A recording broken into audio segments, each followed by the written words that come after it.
Halo teman-teman, berjumpa lagi di Saham Otodidak. Pandangan soal penempatan prajurit aktif di jabatan sipil sama dengan kembalinya dui fungsi ABRI, menurut saya ini adalah suatu generalisasi yang berlebihan dan historis ya. Dui fungsi ABRI di masa Orde Baru adalah sistematis yang politis dan terlalu dipaksakan tanpa akuntabilitas. Tapi hari ini penempatan prajurit aktif saat ini bersifat selektif. Dan ini berdasarkan kebutuhan nasional dan tentunya tetap dalam koridor hukum. Negara-negara maju seperti US dan Perancis justru mengintegrasikan militer mereka ke dalam kebijakan sipil strategis, terutama dalam bidang pertahanan, cyber, logistik, dan mitigasi bencana. Jadi ini bukan kembalinya dui fungsi ya, ini adalah bentuk realisme strategis dalam menghadapi tantangan di era hybrid warfare yang dimana semakin kompleks akan ancaman non-konvensional. Apalagi sampai ada yang bilang ini akan mengancam supremasi sipil dan demokrasi.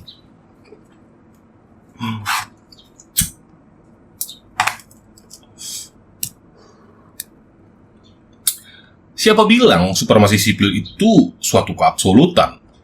Demokrasi tidak lemah hanya karena militer diberi ruang. Justru, demokrasi kuat ketika negara mampu menyeimbangkan antara kekuatan sipil dan militer dalam satu sistem check and balance yang matang. Lagi pula kalau kita mau jujur, banyak ASN itu korup, lamban, dan terjebak dengan birokrasi usang. Penempatan prajurit TNI bisa jadi justru mendisiplinkan sistem dan menciptakan kultur kerja yang berbasis pada loyalitas, integritas, dan efisiensi. Demokrasi bukan berarti semua harus sipil, tapi semua harus bisa dipertanggungjawabkan. Bahkan dikatakan ini adalah perluasan kewenangan TNI di ranah sipil, misalnya termasuk di ranah cyber mungkin. Dunia ini nggak lagi hidup dalam batas sipil versus militer. Kalau kita lihat, ancaman cyber, disinformasi, dan sabotase digital jelas udah masuk dalam kategori ancaman asimetris yang nggak lagi bisa hanya ditangani oleh Polri atau ASN sendiri. Negara seperti Israel, Singapura, sampai Korea Selatan itu sudah mengandalkan kemampuan militer di sektor cyber. Justru, jika Indonesia tidak melibatkan TNI dalam dunia digital, kita akan jadi negara yang sangat rentan. Dan kewenangan ini bukan bentuk represif, tapi adaptasi terhadap realitas peperangan modern. Bahkan ada yang lebih jauh sampai berpikir bahwa ini adalah persaingan dengan ASN, efek ekonomi, dan sampai ke iklim investasi. Menurut saya, kalau ASN merasa tersaingi oleh TNI, mungkin ASN harus introspeksi. Dunia kerja adalah kompetisi meritokratik, bukan hak eksklusif sipil. Dan di dalam era global, efisiensi dan kepemimpinan adalah kuncinya di sini. Mungkin banyak lembaga yang udah stagnan dan karena terlalu nyaman tanpa tekanan kompetitif. Dan soal investasi, investor mungkin nggak peduli apa pejabatnya sipil atau militer. Yang penting rezim tetap stabil, birokrasi cepat, dan tidak ada sabotase dari dalam. Jika militer bisa memperbaiki sistem, kenapa enggak? Undang-undang TNI bukan ancaman demokrasi. Ini justru refleksi dari demokrasi yang sudah matang, yang tidak fobia terhadap militer. Ketakutan terhadap dui fungsi hanyalah nostalgia trauma lama yang terus dihidupkan oleh elit sipil yang mungkin takut kehilangan kuasa. Padahal, tantangan hari ini menuntut militer yang adaptif dan partisipatif, bukan cuma sekedar pasukan tempur yang dipinggirkan dari pengambilan keputusan strategis.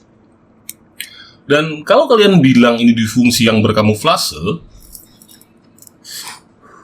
atau ini malah reposisi militer dalam negara yang sedang kacau, anggaplah kalian benar soal legalisasi tanpa kontrol itu bisa bahaya, dan ya saya setuju.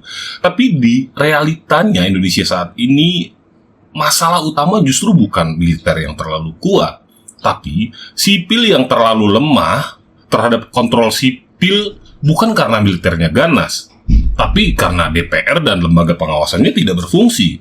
Jadi, kenapa menyalahkan aktor yang udah siap bekerja ketimbang memperkuat institusi sipil?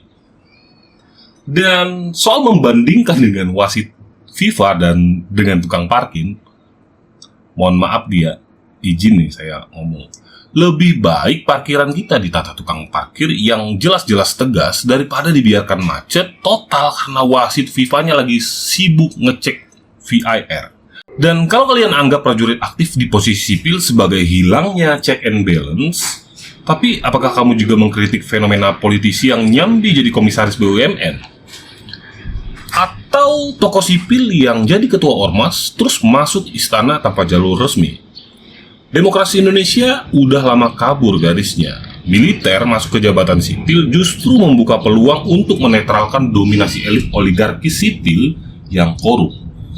Dalam sejarah banyak negara pasca kolonial, militer sering jadi benteng terakhir saat elit sipil gagal menjaga konstitusi. Dan soal korupsi di militer memang betul ada, tapi statistik menunjukkan rata-rata korupsi di institusi sipil jauh lebih tinggi secara frekuensi dan kerugian negara. Ini bukan glorifikasi terhadap militer ya, ini adalah fakta yang sistemik. Di dunia digital sudah jadi medan perang yang bermain bukan hanya hacker anonim, tapi aktor negara, China, Rusia, bahkan rekan kita sesama ASEAN. Kalau kita nunggu DPR buat undang-undang cyber, ya keburu kita disusupi sama deepfake dan bot campaign asing. TNI masuk ke cyber bukan deformasi demokrasi, tapi deformasi ancaman yang butuh respon cepat. Kalau tidak sekarang, kapan? Dan kalau bukan militer, terus siapa? Dan soal pelabelan aktivis, itu masalah SOP dan pengawasan, bukan masalah eksistensi. Jadi jangan salahkan pisau, kan siapa yang megang.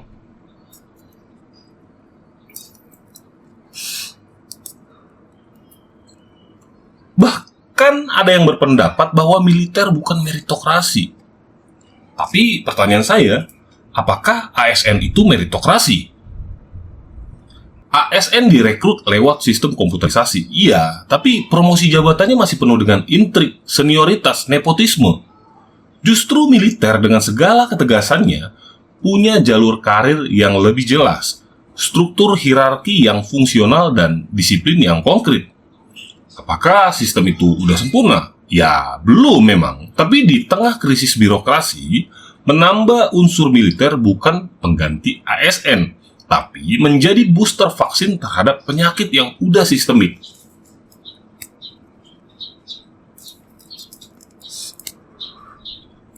Investor memang suka rule of law, tapi yang mereka takut justru ketidakpastian politik, konflik antara institusi dan birokrasi yang molor.